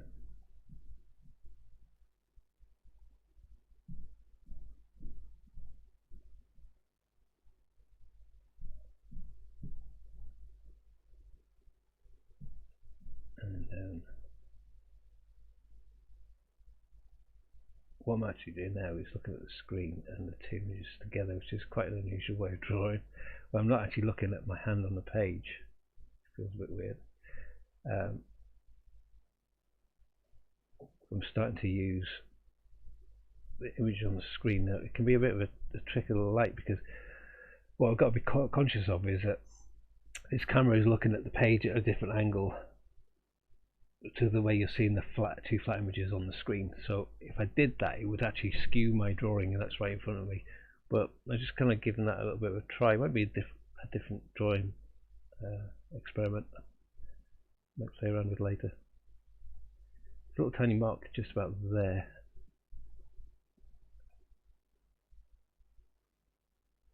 And then that means that this shadow comes up further, comes down and around.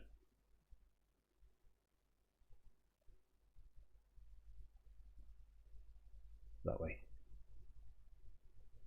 And there's a line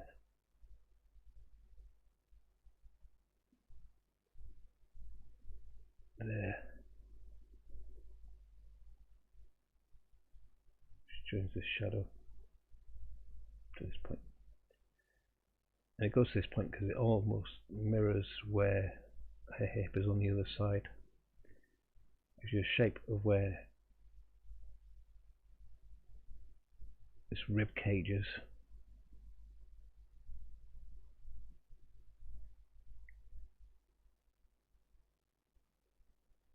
You can use brushes as well to soften this charcoal. I've been using cotton wool balls just to lighten it and soften it and flatten it out.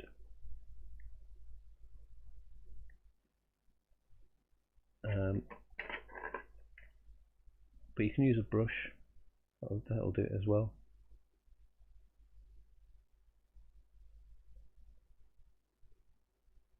Now, I think this, where I've kind of lightly toned my paper, I think this is much more heavily toned than mine is, but also she's using a toned paper, so it's a lot lighter in the background, and that's going to have an effect on obviously contrasting that lightness of her torso here. So I could, put a wash of charcoal back on by pushing it in with the cobble ball to kind of give you a bit more of a tonal background.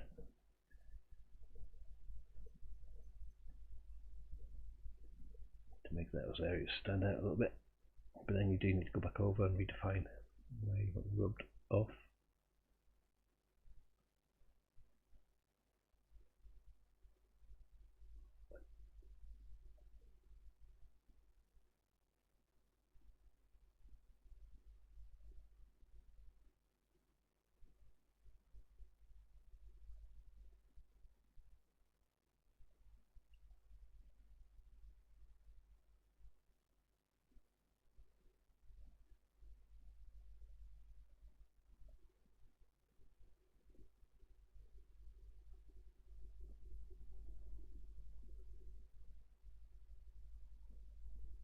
So I'm just lightly putting this back in with this is still quite a soft charcoal. Obviously I've not used the compressed charcoal from the General's pencil yet, but when you do put that on it and it's a little bit more permanent, you don't get the flexibility of removing quite so much. So sculpting it around until you're happy with where everything is before you go in for the heavy darks and build them up. You need to kind of understand where your form is first, so I don't rush too far ahead, because I must have changed the armpit on here about 10 times already. I'm just playing around with the shape of it all.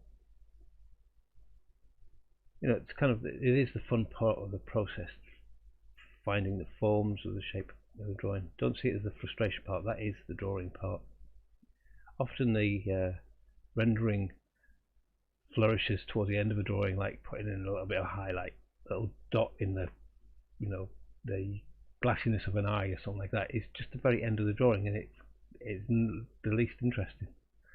Now visually it's the most eye-catching, but the actual process of drawing isn't that highlight. The process of drawing is finding this bit, the searching bit. If you make that your friend, you can kind of really enjoy your process, and then it becomes a pleasure all the way through. This part isn't a chore, this part is actually the fun bit. I've seen that technique a lot, where the artist has to sharp focus on a certain area and it's quite loose in others. Yep, it's good to bear in mind for our own drawings. I think too. Yeah, I like the white highlights too. Yep, no, there was just mention of white highlights, but I agree with you. The subtlety of the lightness across his shoulders and the detail small area are the focus, and to support that we need to have the suggested areas accurate, so that it's a bit of an illusion that these areas look effortless and hardly there, but they add concentration to the areas that she has put in as more detailed, more refined area. And this is where you can kind of move your lines around a little bit. I'm being a little bit more definite now with where this shadow is in relationship to it, because I can sort of see this kind of mark coming on, and then this comes back down this way.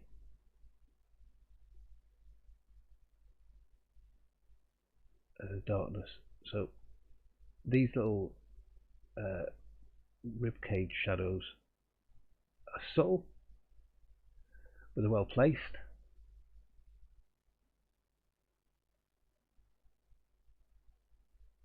And then when it comes down to refining these spaces and lights and bumps over shoulder blades and shoulders, and a little catching a little bit of a jawline and going round to the crisp part of the rear, those crisp areas are defined by all the rest of that illusionary shadows, these sort of darker amorphous shapes. But when we've been looking at them, we start to really see there's so much information in them that they really give a figurative element back in such a subtle manner. It's so well done. Is that a toned paper? It's a toned paper in the drawing that she's got. On mine it's a white paper, but there's so much light bouncing in, which is quite harsh today for some reason. It's turned it almost blue, but this actually is just a white page. Might show you that beside it. That's a white fag paper. They don't make blue ones. Maybe they do make blue flag papers, I don't know. Yeah, there's cigarette paper, by the way, because I roll my own cigarette. A terrible, terrible habit. Don't do it if you don't. If you're younger, and just don't bother.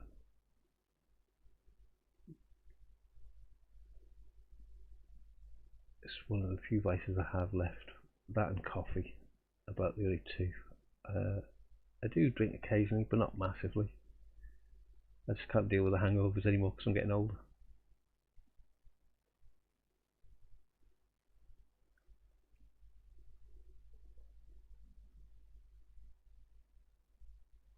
I will be turning 50 in the new year, and I'm quite looking forward to it.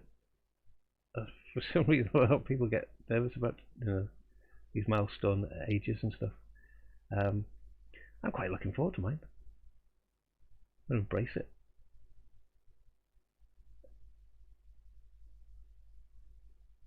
I certainly love turning 40. 30s were awful. But yeah, 40s quite enjoyed. I've done a lot in my 40s, and I intend to do more in my 50s. Continue that track all the way through.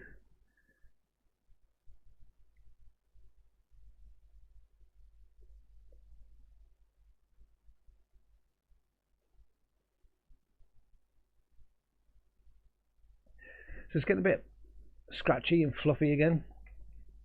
I'm going to soften that down.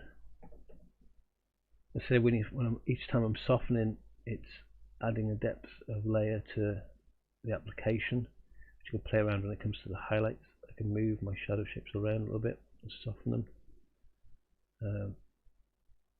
In areas do need to be harder, and other areas need to be softer. So pay attention to that when you're using this. It isn't sort of a carpet wipe all over. I'm being specific about certain areas. I need to build up the shadows, and other areas I need to soften them. I need to build a tone down into them. So I now need to go back in over certain areas and build up.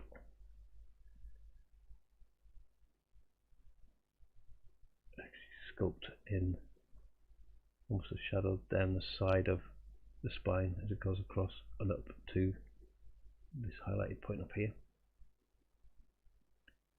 This is very much more in shadow. When you rub, it kind of lightens it up, but I'm actually giving myself a base on which to then go back over and plot back in these heavier marks and lines.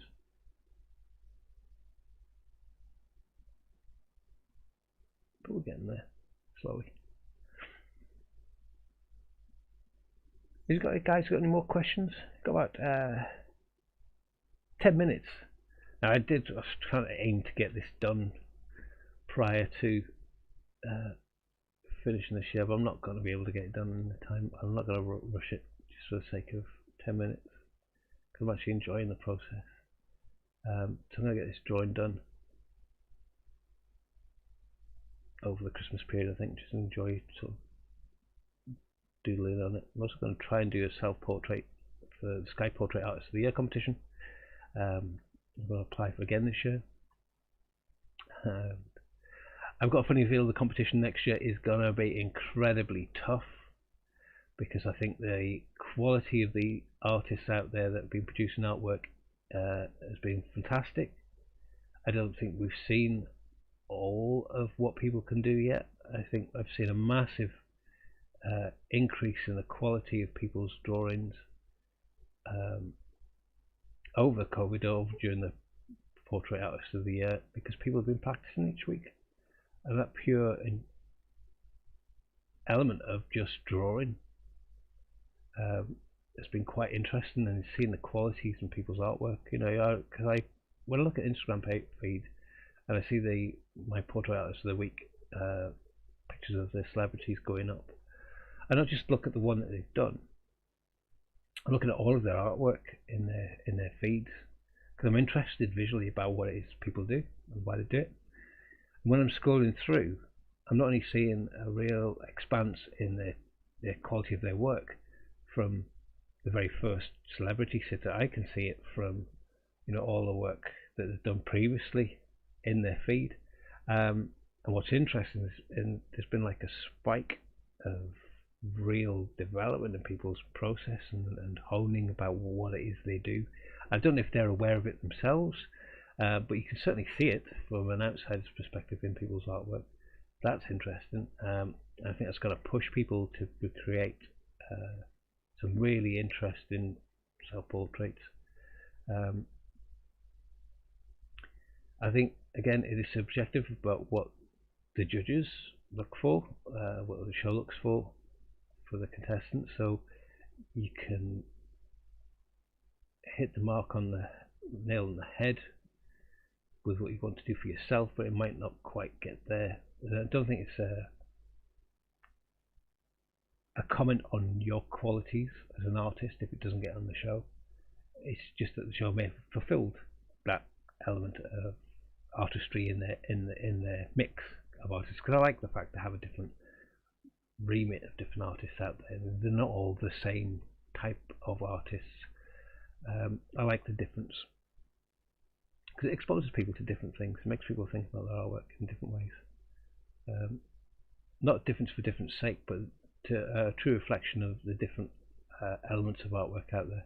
I think that's one good thing I like about the show, is that it's quite fair in that way. You know, we're not talking about all classically trained artists. We're not talking about all expressive, abstract expressionists. There is a different flavour, and I think they have to curate that on the show to get a true reflection of what artwork is out there today. That's my take on it, anyway. U50 in May, yep. Hangovers aren't getting any easier, that's for sure. Maybe we should go on an absinthe to help.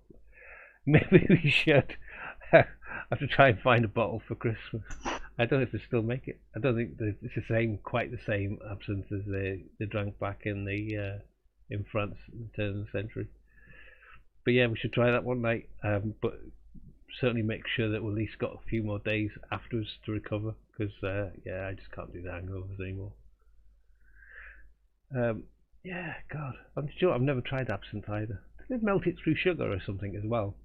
Seems a bit of it's like a coffee percolatory type thing. They have to diffuse it through sugar to make it a little bit sweet. I think it's quite a bitter taste.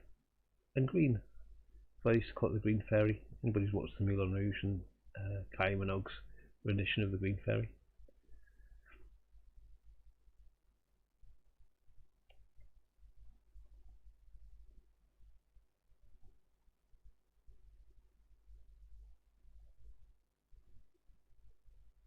That's it. I'm still kind of finding, as I look more into the shadows, I can see more form of the figure. It's really interesting to see what was initially to me a simplified image, and I thought, oh, yeah, maybe I could get this done in a couple of hours. It's turned out to be more than that.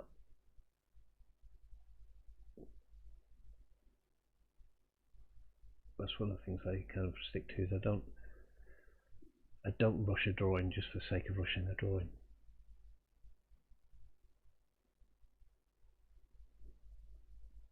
But there is a balance when you're doing it in 4 hours. I got that heavily wrong last time when I was on the show, and it's something I've learnt from.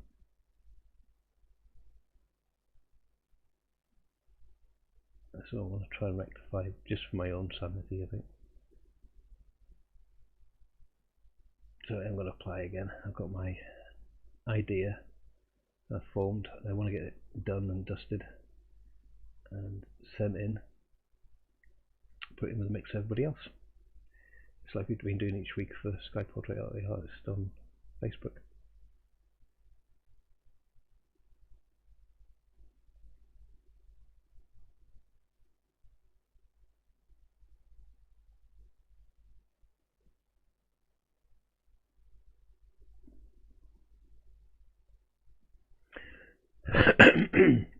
So you can see how some of these marks are starting to develop.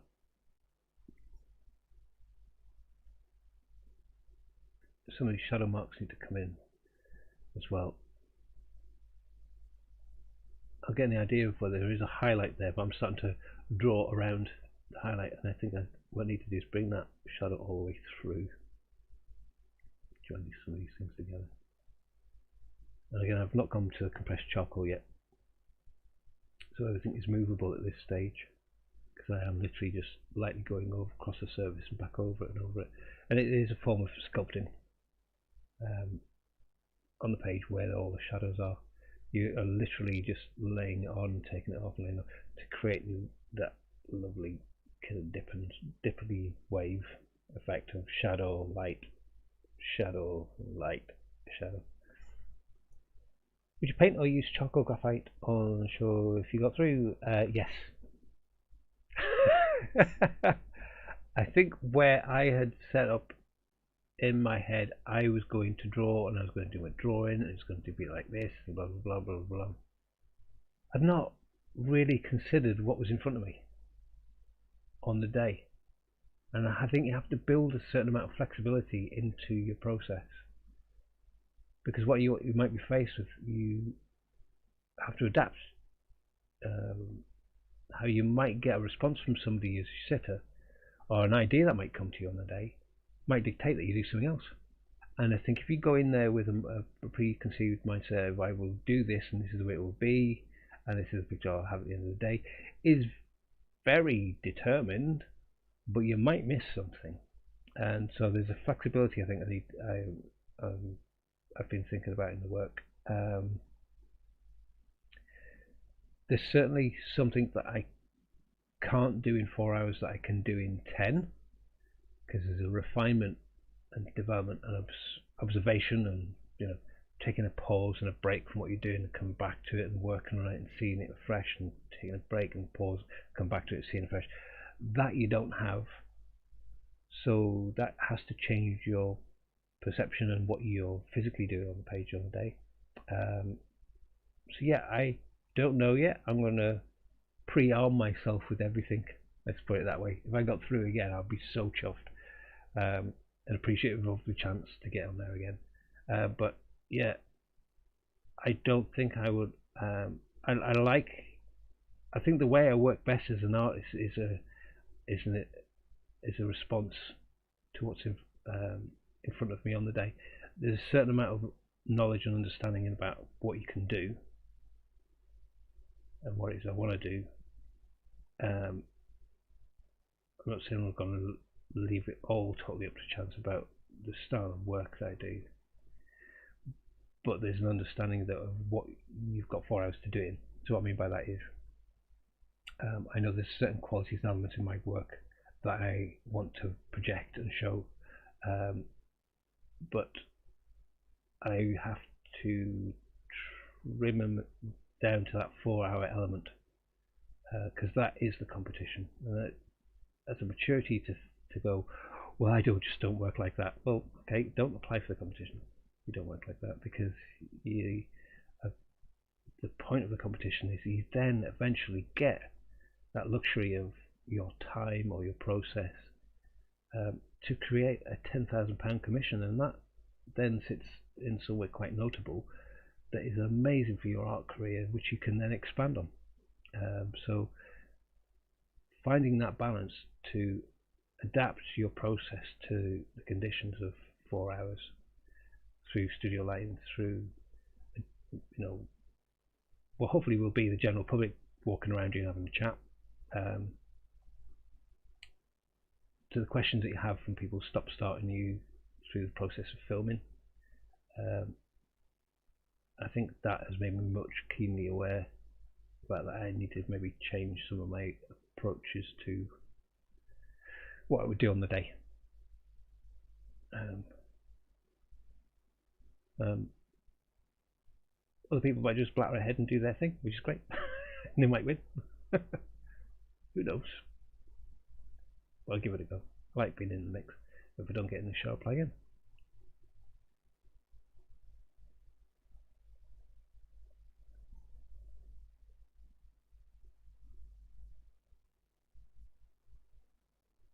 Yeah, there's a look for originality. I think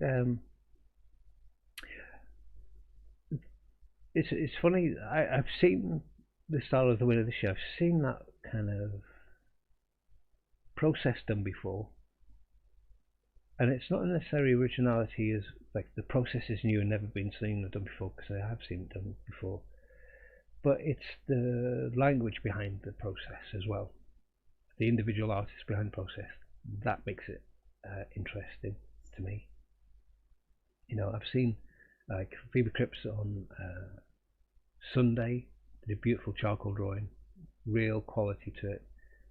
I've seen that done before as well, but there's still Phoebe's qualities that have come out in her drawing, which you can't deny. And it's the same for Christian Hook, and it's the same for lots of people.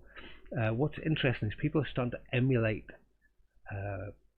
styles. Like since Christian Hook won, I think there's been a very blocky style of painting. Those very sort of chunky, sculptural kind of using a flat square brush style of painting has developed. This is becoming a bit of a thing, but I wouldn't want to do a thing. I want to do my image, my drawing. So when I was looking at Kofi, and he did draw with a flat paint with a flat brush, but not in the same sort of style. There was a wonderful translucency to his paint that built up the form. He didn't have to describe absolutely everything. He didn't have to control every part of the form to depict somebody. He really got them, and he got his style and his flavour of who he was as an artist, and he put those together. And when it works, it worked brilliantly. And I think when he had time to do it, it was amazing. That's who I wanted doing, not taking away from the actual winner. You know, I think we all have our favourites from the show, and that's part of the interest of watching it. Because Sally did amazingly well as well. She had a wonderful semi-final. She had a tough appearance, but I'm glad that they kind of did see her qualities in her artwork and move her through. This is why what's really interesting is people get very frustrated with why they've chosen certain people each week and why they've chosen certain winners. But that's part of the interesting part of the program, is the perception from different people. I think, anyway. I don't know what you think. Yeah, they look for originality. I think Kathleen Serrano really made an interesting point. It's like there was lots of key things that they look for their winner, and it was basically everything. And you know what? Why not? Why not look for everything in their winner? They shouldn't be, you know. There has to be the likeness. There has to be the originality. There has to be a unique flavour of them as an artist coming through their artwork. Because you want to get a really good winner, and you want to get somebody who's going to produce an amazing portrait for £10,000. That's a good chunk of money. And also it's a good step for their career as well. If you can really demonstrate those key skills through the process, I think that really lifts up your career. Because the more people see you do an amazing piece of artwork, the more likely you are to be commissioned to do amazing pieces of artwork, which then develops you that way. So I think it should be interesting. I'm always looking out for the next series, and to see who's on there and to see what. But I every time I watch it now, I get it's like PTSD. It's like, oh god, I can't believe I did that. Still, and I'm getting used to it. I'm getting used to that kind of feeling, and it's making me more determined as well. because my portrait that I did on the day was awful. It was nowhere near my skill level. It wasn't something I normally do. I've talked about it lots before, but I think there's an honesty to it. When it's not about people going, "Oh, you've been too hard on yourself, just beating yourself up for no reason." There's an honesty to what I can do, and that wasn't it, because I came home and redid the portrait, as most of you know. And I could do it in 4 hours. I've been proven to myself since they've had Portrait Artist of the Week online that I can do it in 4 hours. So the timing's not a thing. I think it's perception of what I was doing, standing back and reflecting. But I'm also looking to develop my artwork as well. And I think good artists do that. You know, they don't rest on the laurels of just the same trope of things, that they actually push what they're doing to keep it alive, to keep it vibrant, you know, to keep that interest for themselves in their artwork. Makes better artwork. Angela, thank you for these classes. It's been fun, informative, and I've got to end the show. Well, thank you, and great joining in. Happy Christmas to you. Thank you. Happy 50th in January. Yeah. Happy Christmas to you all. Angela, thank you so much for it. We have it at 4 o'clock already. So I'll end it there. This isn't finished yet. You know what's new. I will be continuing it because I think you learn a lot through doing, and that's why I like to carry on with these drawings. And these are great exercises to work from. You know, copying from images that you have in a book, you can really see how other artists think visually, and then put that into your artwork. So thank you again. I have loved you being here. I will start this up again in January. I'll give everybody a shout out on social media. Have a good Christmas. Hope Santa's good to you. Hope you've been good. Drink as much as you need to, eat as much as you want, and I'll see you in January. All right, guys, take care. Thank you very much.